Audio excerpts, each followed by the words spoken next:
जम्मू कश्मीर अपनी पार्टी की, इस वक्त की यह खबर हमें जो सोर्सेज से हमारे पास आ रही है कि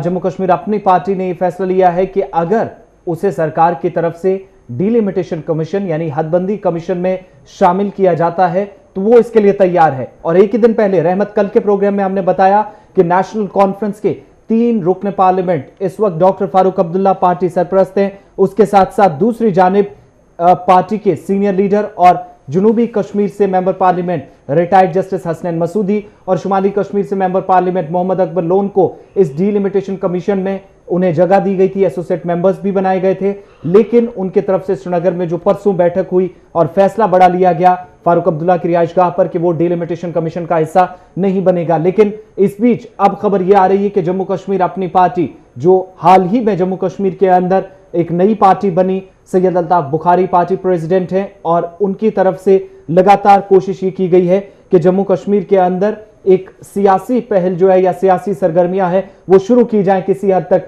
दोबारा पॉलिटिकल प्रोसेस शुरू करने के हवाले से। और लगातार दिल्ली के संपर्क में भी रहे, वजारत दाखिला से लेकर वज़ीर आज़म तक उनकी मुलाकातें भी हुई। और अब उनका यह कहना है रहमत कि अगर डिलिमिटेशन कमीशन का इस वक्त जम्मू कश्मीर अपनी पार्टी को न्योता दिया जाता है, उन्हें इसके लिए बुलाया जाता है कि वो इस कमीशन का हिस्सा बने, तो वो इसके लिए तैयार हैं। आपका नुक्ता नजर? अब समझने वाली बात यह है कि जिन बुनियादों पे नेशनल कॉन्फ्रेंस ने इनकार किया है, इस डिलिमिनेशन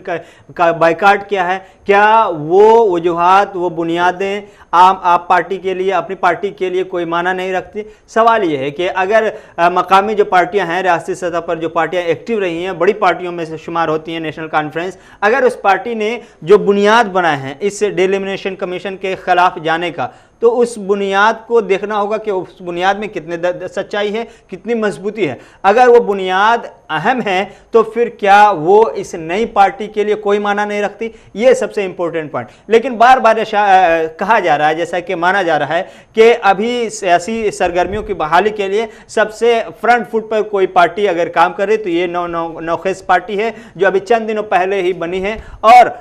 इनकी कोशिशें मुसलसल रही हैं कि मरकजी सरकार से टच में रह करके बाज़ाब्ता तौर पर रियासत में सियासी सरगर्मियों को बहाल किया जाए। इसी खबर पे मजीद तफसीलात के लिए हमारे नुमाइंदे सैयद रऊफ फारूकी हमारे साथ हैं। रऊफ, क्या कुछ पार्टी जराए बता रहे हैं और पार्टी की तरफ से जो खबर आ रही है कि आप डिलिमिटेशन कमीशन का हिस्सा बन सकती है अगर सरकार न्योता देती है, बुलाती है जेकेपी को? तो ये डिलिमिटेशन जो कमीशन है, जो इस एक्सरसाइज को बनाने के लिए मरकजी सरकार ने जिस तरह नेशनल कॉन्फ्रेंस की जो 3 पार्लियामेंट मेंबर हैं उनको नॉमिनेट किया था, क्योंकि पार्लियामेंट मेंबर को बनाना जरूरी है, ये इसका क्राइटेरिया है। तो नेशनल कॉन्फ्रेंस ने जिस तरह इनकार किया, कल मैंने जो उनके पार्लियामेंट मेंबर है जस्टिस हसनैन मसूदी, उनसे बात की, इनकार क्यों किया, तो उन्होंने कहा कि जिस तरह यहाँ पे जम्मू कश्मीर में जिस तरह के हालात बनाए गए हैं, चाहे आर्टिकल को लेकर या डोमोसाइल को लेकर या 35A को लेकर, तो नेशनल कॉन्फ्रेंस इस वजह से हिस्सा नहीं बनी है कि हम चाहते हैं कि जो जम्मू कश्मीर 4 अगस्त को था वही जम्मू कश्मीर वापस आना चाहिए, वही मिलना चाहिए, तब हम किसी चीज पे बात कर सकते हैं। तो अदरवाइज हम किसी मामले पे बात नहीं करेंगे। और अगर हम इस कमीशन का हिस्सा बन सकते तो नेशनल कॉन्फ्रेंस पे काफी ज्यादा सवाल उठते, क्योंकि डे फर्स्ट से नेशनल कॉन्फ्रेंस इस हक में है कि आर्टिकल 370 को वापस रेस्टोर किया जाए या 35A को। तो इस पे जो अपनी पार्टी के जो कुछ लीडरान है, मैंने कल एक लीडर से बात की, उन्होंने कहा कि नेशनल कॉन्फ्रेंस ने अगर इस डिलिमिटेशन प्रोसेस का हिस्सा बनने से इनकार किया तो वो पार्लियामेंट में क्यों जा रहे हैं, उन्होंने पार्लियामेंट से इस्तीफा क्यों नहीं दिया? एक लीडर ने ये भी सवाल खड़े किए। और आज की अगर हम बात करें आसिफ, तो जो अपनी पार्टी के सीनियर लीडर है गुलाम हसन मीर, उनका कहना है कि अगर मरकजी सरकार अपनी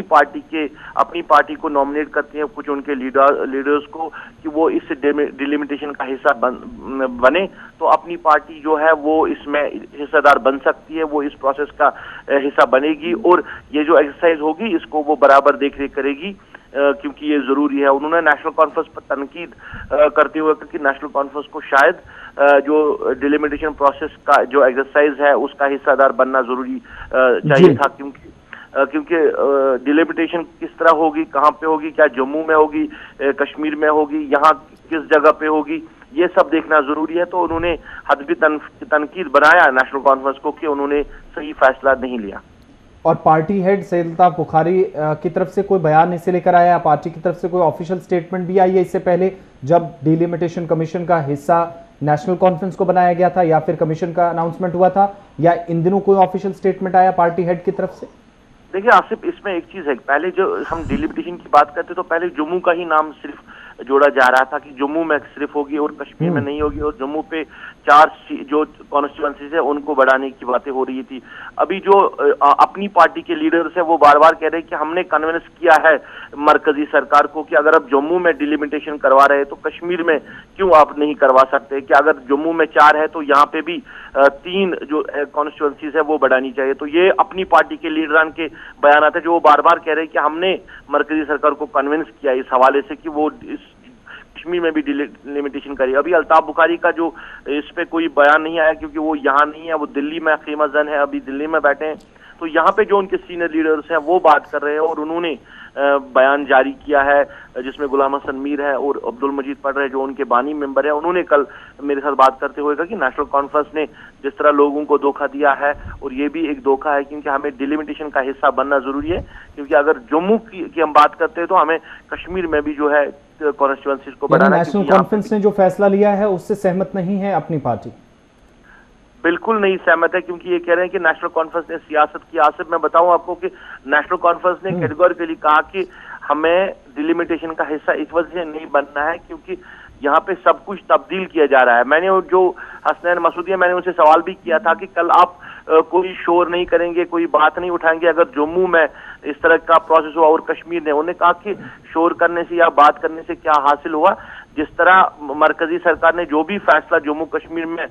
नाफिज किया है वो गैर आईनी है और आइन को मद्देनजर रखते हुए कोई भी फैसला अभी तक नहीं लिया गया है। इसमें यही भी हमें उम्मीद है कि जो डिलिमिटेशन होगा इसमें भी कौन सा आइन को मद्देनजर रखा जाएगा। अगर हम आइन की बात करते हैं तो 2026 तक कोई भी डिलिमिटेशन नहीं करनी चाहिए जो मरकजी सरकार का फैसला। बहुत बहुत शुक्रिया तमाम जानकारी के लिए।